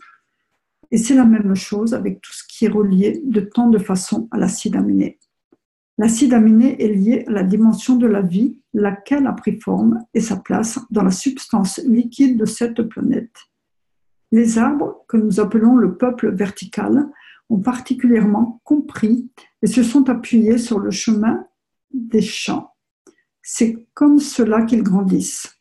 Les plantes absorbent les rayons du soleil. Grâce à l'énergie que leur donne le soleil, elles ne vont pas voler, elles ne vont pas prendre un autre paquet. Et elles mourront à l'endroit où elles sont. Dans la condition de création de la vie, la position conduit à la dimension de l'acide aminé. Quand celui-ci interagit avec le fer, dans la plupart des cas, il crée une condition de besoin pour une dimension d'absorption plus rapide d'énergie. Et cela arrive au point de prendre aux autres des paquets d'énergie. Et puis, il s'agit de manger de plus gros paquets, de plus en plus gros, parce que je peux le faire. Peu importe si un poisson mange du plancton, ou un poisson mange un autre poisson, ou un homme mange un autre animal. Parce que maintenant, c'est tellement normal. Je tue un cochon, je tue une vache, donc je tue un autre homme. C'est une autre forme de vie, c'est ainsi. La structure du meurtre est venue dès le début de la nécessité de survivre. Et ce qui s'est passé, ce que nous avons vu, et nous espérons que cela n'arrivera plus, jamais dans le monde de la création, c'est ce déséquilibre entre l'azote, le carbone, l'oxygène et un hydrogène. D'une certaine façon, quand il y a un déséquilibre, cela crée un flux très rapide et une énorme réduction d'énergie. Mais il a encore besoin de se maintenir sa structure. Quand vous en avez des milliards mis ensemble, vous pouvez prendre un peu d'énergie dans l'environnement. Mais vous ne pouvez pas prendre pour tout le monde. Et le problème, principalement dans le règne animal, c'est que les couches se superposent en très grand nombre. Vous avez la couche supérieure de la peau moyenne et l'autre peau, et puis voilà, de façon continuelle, de sorte que cette partie du milieu ne peut plus recevoir parce qu'ils prennent tout. Donc maintenant, pour son existence, elle a besoin d'une entrée extérieure, d'une conversion rapide pour pouvoir survivre également. Et n'oubliez pas, elle est liée à l'âme de sa structure, à l'âme de l'homme. L'âme de l'homme n'avait pas la possibilité de donner pour le faire. Ainsi, la physicalité a pris le relais pour se nourrir. Le nombre de couches devient beaucoup trop important, donc cette dernière couche n'a plus possibilité de se nourrir au travers de l'âme de l'homme. Et elle va chercher à l'extérieur ses besoins. Et maintenant, elle a pris tellement de place que vous soyez une fourmi, que vous soyez un homme, que vous soyez une vache, que vous soyez un poisson. Tous prennent des paquets. Quand il parle des paquets, les paquets d'énergie, c'est tellement facile. C'est entrer dans le circuit de l'ARN de la vie, de ce que j'appelle le peuple horizontal. Le peuple vertical a résolu ce problème en ajoutant un élément à sa structure, de sorte qu'il prend les champs de l'univers. La condition universelle et environnementale dicte sa vie et le peuple vertical l'a accepté. Je ne tue pas. Je supporte l'été et l'hiver. Je perds mes feuilles à cette période parce qu'alors je vis en harmonie avec mon environnement. Le peuple horizontal a contourné ce problème. Il faut ajouter quelque chose à la structure de l'environnement pour que cet ajout apporte à l'homme. Mais le mouvement physique vertical et le mouvement physique horizontal sont totalement différents Et cela nécessite un paquet d'énergie différents. Beaucoup de gens horizontaux ont remarqué qu'ils n'ont pas besoin de faire grand-chose. Ils ont leur thalamus et leur thymus à l'intérieur de leur corps pour faire la conversion quand ils ont besoin de quelque chose. L'homme mange différentes variétés de végétaux, viandes et autres pour obtenir un spectre complet d'énergie nécessaire à sa structure. Mais les animaux, certains animaux ne mangent qu'une seule chose, toujours le même fruit, la même fleur. Comment se fait-il que tout ce dont ils ont besoin proviennent d'un seul aliment? Leur thalamus et leur thymus, en relation l'un avec l'autre, créent une condition pour pouvoir convertir à nouveau. Ils ont trouvé un moyen efficace de convertir et d'une certaine manière de garantir leur existence. Ils ont créé une condition au travers des champs qui leur permet de convertir cela en ce qu'ils veulent. Leurs bras et leurs jambes ne tombent pas en mangeant toujours les mêmes aliments et les mêmes fruits. L'un des hommes les plus riches du monde mange chaque nuit un steak brûlé sans rien d'autre. Il est toujours un homme d'affaires, il pense toujours la même chose, il a toujours la même physicalité, il fait cela depuis des années. Et son corps a appris à se convertir. C'est une partie de la structure de la nouvelle technologie, remplacer cette façon de se nourrir dans la structure de cette planète, pour peu à peu amener l'homme à vivre, à comprendre qu'il peut prendre dans les champs de l'environnement. C'est le processus, c'est ce que nous devons comprendre. Que nous manque-t-il? Comment peut-on changer l'homme? Je l'ai dit à maintes reprises, c'est une déficience dans la structure de l'ARN qui a affecté l'ADN. Et à l'intérieur de cette structure de l'ADN, la déficience reste la même. Dans le monde de la science, nous entendons souvent dire qu'une souris a une ressemblance à 95%, 99%, quel que soit le pourcentage, avec l'homme. Mais évidemment, nous venons tous de l'espace de M. Cohn, donc les acides aminés, donc notre base est la même. Le carbone 14 a beaucoup à voir avec le comportement de l'homme. Il y a un enseignement qui va être pratiquement consacré au carbone 14. C'est le prochain ou le suivant, je ne sais plus, mais il y a un enseignement complet là-dessus. Et si un jour nous comprenons cela, nous pouvons changer cet homme. Chez le peuple vertical, nous avons le magnésium. Chez les personnes horizontales, nous souffrons toujours avec cela, donc avec le cuivre et le zinc. Pour les acides aminés, donc CHON, donc l'ensemble varie entre 42 et 44 au niveau de l'équilibre énergétique des champs. Pour le fer, cela va entre 55 à 58. Donc maintenant, la différence entre la masse des acides aminés et le fer correspond au carbone 14. Donc maintenant, vous voyez où le carbone 14 entre en jeu. C'est cet écart qui rend les gens horizontaux dangereux. Il est trop important et il faut le nourrir. Le CH3 est ce qui se rapporte le plus pour pallier à cela. Et c'est l'une des raisons pour lesquelles, dans mon travail, j'introduis le CH3. C'est pour combler cet écart. Le CH3 se situe entre 13,5 et 15,5.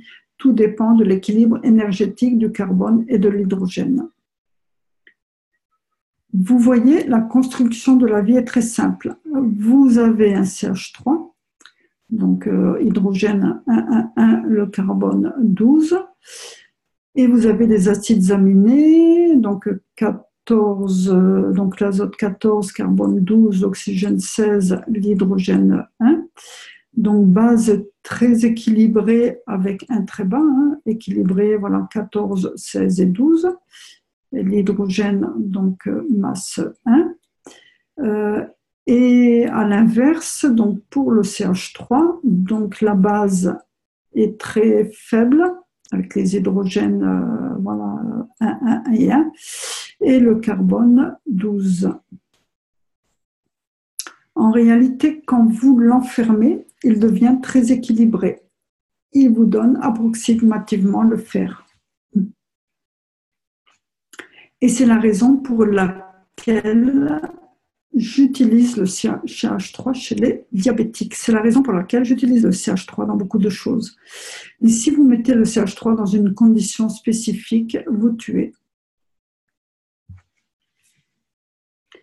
Mais si vous regardez la structure réelle, dans le processus, il crée un champ équilibré autour de 56.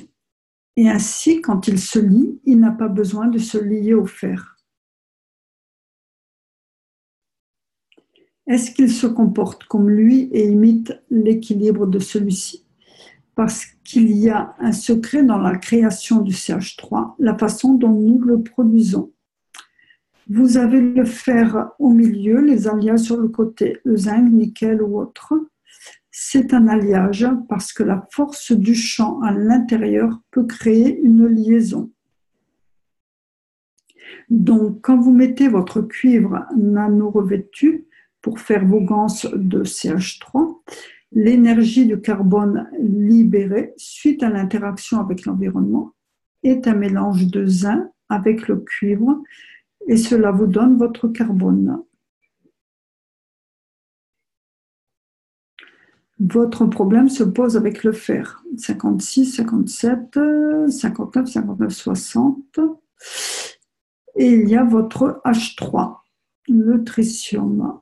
Mais ce sont les champs qui l'ont créé.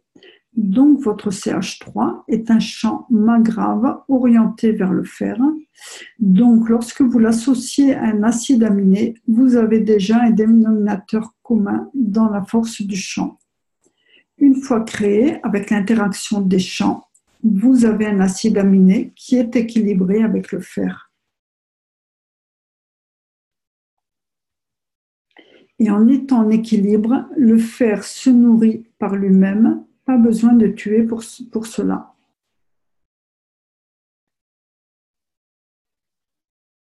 Parce que, n'oubliez pas, votre carbone a la force du champ magnétique gravitationnel du cuivre en liaison avec le champ magnétique gravitationnel du zinc. Donc, c'est directement lié à vos muscles et à vos nerfs. Et maintenant, vous produisez une condition pour qu'il se connecte au fer. C'est complet. Et vous avez toutes les connexions dont vous avez besoin.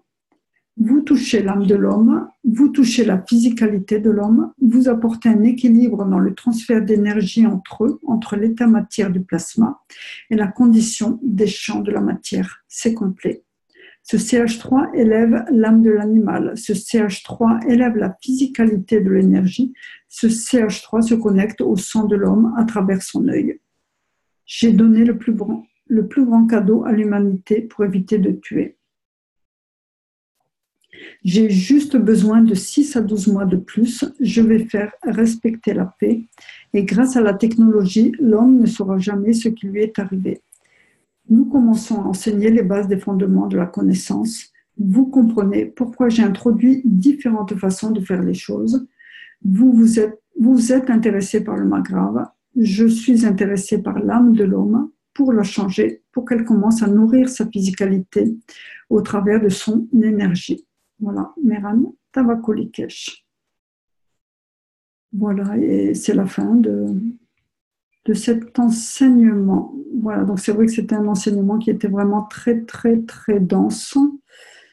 Voilà, donc je ne sais pas si vous avez des questions à poser. J'espère que ça n'a pas été un peu trop long. Qu'en est-il ?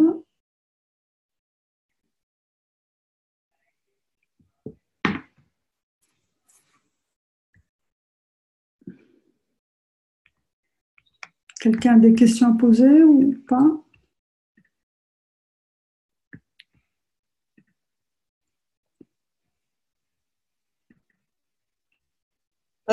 Juste pour le carbone. Oui. Sur la fin, est-ce que le prochain, ça va reprendre un petit peu ce qu'on vient de dire là? Parce que je n'ai pas trop compris. Le carbone 14, je sais qu'il y a un enseignement. Alors, il me semble bien que c'est le prochain, oui. Seulement, je pense pas que c'est le prochain par rapport à celui-là. Le problème, c'est qu'on a un peu un décalage dans nos traductions, puisqu'on est très peu nombreux. Donc là, maintenant, on devrait être 3, voire 4 à traduire. Mais c'est vrai que le prochain, là, moi, j'ai traduit le 260 et je crois que c'est dans le 261. Par contre, ce ne sera pas la semaine prochaine, ni la semaine suivante non plus, je pense pas. Voilà. Mais il y a un enseignement, oui, pratiquement consacré à ça, au 94, pour bien expliquer le pourquoi, du comment, et voilà. Donc là, il nous a juste informés de. Oui, il nous a un petit peu aiguillé tout ça, mais donc vous avez Voilà. l'occasion après pour décortiquer. Voilà. Il y a un enseignement qui sera bien plus précis, bien plus dense à ce niveau-là. Tout à fait, ouais. D'accord, merci. Mais je te dis, c'est pas pour tout de suite. Ce sera pas la semaine prochaine, dans le courant du mois d'avril, très Fin du mois, certainement. début avril peut-être.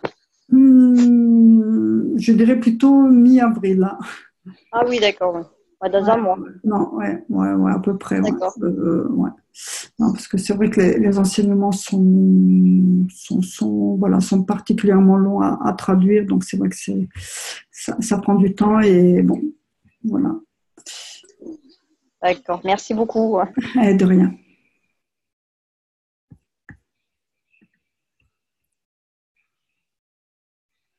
D'autres questions?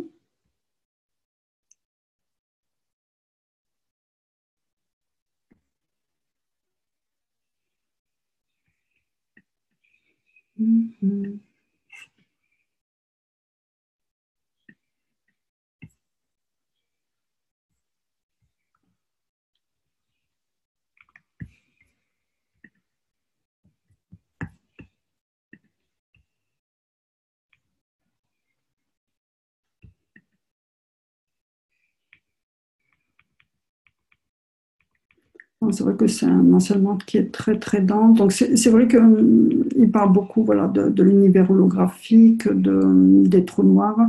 Le souci, c'est qu'à un moment donné, quand il y a des choses qui sont affirmées par des hommes de science qui ont pignon sur rue, ces choses commencent à s'ancrer comme étant une réalité. Et en fait, c'est vrai que M. Kesh vient remettre les pendules à l'heure, quoi, pour bien réexpliquer la vérité, comment ça se passe. Sauf que, bon, après, il est très difficile de remettre ça à jour, de restaurer un petit peu ce disque dur, dans la mesure où c'est ancré dans l'esprit de beaucoup de personnes. Donc, c'est vrai que les hommes de science y reviennent. Je sais qu'aujourd'hui, dans un enseignement, M. Kesh nous a dit que récemment, il était à une réunion avec de nombreux scientifiques et l'un des scientifiques, qui est pourtant quelqu'un de très réputé, a eu le courage de dire à M. Kesh qu'en fait, que lui-même, que ce scientifique ne connaissait rien par rapport à la connaissance qu'apportait M. Kesh. Il avait l'impression d'être un enfant qui lui apportait toute la connaissance. Voilà, parce que c'est vrai que l'enseignement de M. Kesh va bien au-delà de tout ce qu'on connaît à l'heure d'aujourd'hui.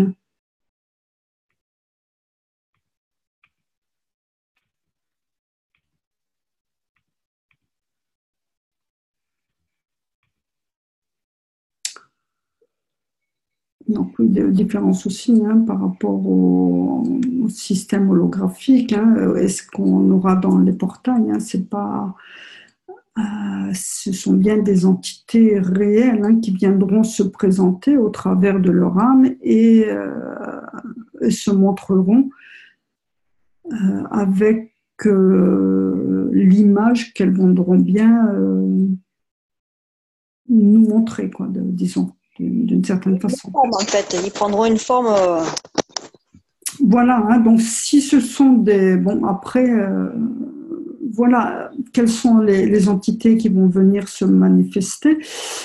Si ce sont des entités, je dirais, connues, connues de certains, c'est vrai que ces entités, au travers de leur âme, vont certainement prendre l'apparence de ce qu'elles représentaient, l'apparence physique qu'elles avaient lorsqu'elles comment dire, lorsqu'elles étaient connues, quoi. Enfin, je dis n'importe quoi. Einstein se présente, il va se présenter sous la forme de Einstein, même si c'est l'âme qui se présente, quoi, hein. Donc l'entité se montre avec l'âme, avec l'apparence qu'elle veut bien apporter. L'entité, en fait, c'est la cellule. La cellule. Non, la cellule, l'entité, si tu veux, bon, là, il y a des portails. Bon, il y a un portail qui va... Enfin, des portails, il y en a déjà un peu partout. Je dirais que chacun de nous, hein, on a notre propre portail. Mais là, ce qui est prévu de faire donc, au mois de juin en Chine, c'est vraiment créer un environnement au travers de conditions bien précises pour créer un environnement énergétique où des entités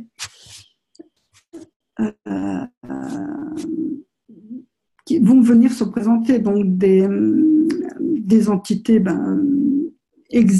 qui sont réelles, vont venir, qui sont à l'heure d'aujourd'hui invisibles à nos yeux parce qu'on n'a pas cette possibilité de les voir, enfin, du moins, ou à moins d'être médium, d'avoir des capacités à voir les choses, mais je dirais pour la majorité d'entre nous, on n'a pas cette capacité à voir l'invisible. Il faut atteindre une certaine dimension, une certaine capacité pour changer ce filtre au niveau de nos yeux, et puis avoir cette ouverture d'esprit pour pouvoir les voir. Donc c'est vrai que là, ce qui va être créé, c'est un environnement. Il y aura quelque part une invitation qui est faite par ce qu'on appelle la communauté universelle, donc les entités extérieures à nous, qui vont venir se présenter avec, donc à l'intérieur de ces portails, et qui sont des structures établies dans vraiment un conditionnement énergétique bien spécifique. Et comme ça, des entités vont pouvoir, au travers de ces portails, réussir à amener, au travers de leur force, à amener une visibilité, vont créer, vont amener cette visibilité. Les personnes qui iront à l'intérieur de ces portails auront capacité à les voir. Parce que les conditions seront amenées. Des conditions aussi de sécurité, parce que on sait ce qui arrive quand des personnes est arrivé, parce qu'on peut dire des extraterrestres, tout dépend. Quel que soit le nom qu'on donne, viennent et bon, ils sont plutôt mal accueillis. Là, donc c'est vrai qu'il faudra des conditions de sécurité, mais en Chine, bon, c'est fait pour ça parce que les conditions sont réunies, le système est au point, donc ils savent qu'ils vont pouvoir créer ces conditions. Ce portail de, je crois, c'était 10 mètres, je crois, de diamètre, où il pourra y avoir ces rencontres de fait. Et par la suite, dans le portail, il y aura un autre au Brésil, aux États-Unis, je ne sais plus, en Iran, voilà, pour créer donc par la suite une énorme formation en étoiles et amener alors là une ouverture maximum. Donc ce sont bien des entités qui sont déjà existantes aujourd'hui, ce sont, mais tout comme nous, qui comment dire, parce qu'on est nous dans la matière, mais l'invisible, de toute façon, il est là, les entités sont là, elles sont présentes, c'est juste une question de, je dirais, on peut dire dimensionnelle. Mais là, à l'intérieur de ces portails, les conditions seront réunies pour que les rencontres puissent se faire. Et donc ces entités seront là pour nous apporter certaines connaissances, des connaissances qu'elles voudront bien nous amener. Et nous, peut-être qu'on aura des connaissances aussi à leur apporter, je ne sais pas, éventuellement. mais ce sera fait vraiment dans un cadre bien précis. Donc la différence entre justement le système holographique, en fait qui n'est qu'une image, qui n'est qu'une image mais sans âme, là, à travers ces portails, c'est bien une entité c'est bien une âme qui va se présenter et qui va, oui, d'une certaine façon, créer ce système holographique pour montrer son image, hein, d'une certaine façon, d'une certaine manière. Elle va juste réduire cette force de champ pour pouvoir se montrer une apparence visible à l'intérieur de ces portails. C'est juste une question énergétique. Hein. Tu réduis tes champs, tu augmentes tes champs et enfin, toute la compréhension, c'est ça, interaction de champs, être capable de réduire ces champs, être capable de les étendre. Le jour où on sait faire ça, où on maîtrise ça par nous-mêmes, on est capable de tout.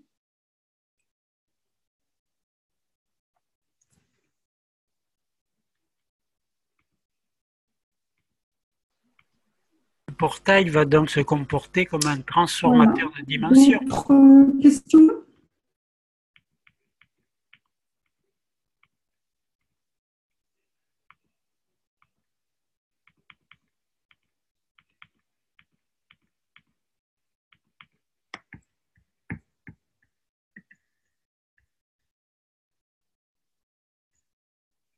Non, pas d'autres questions? Bon, bah, s'il n'y a pas d'autres questions, bah, écoutez, je vous remercie tous. Je vous souhaite une bonne fin de journée.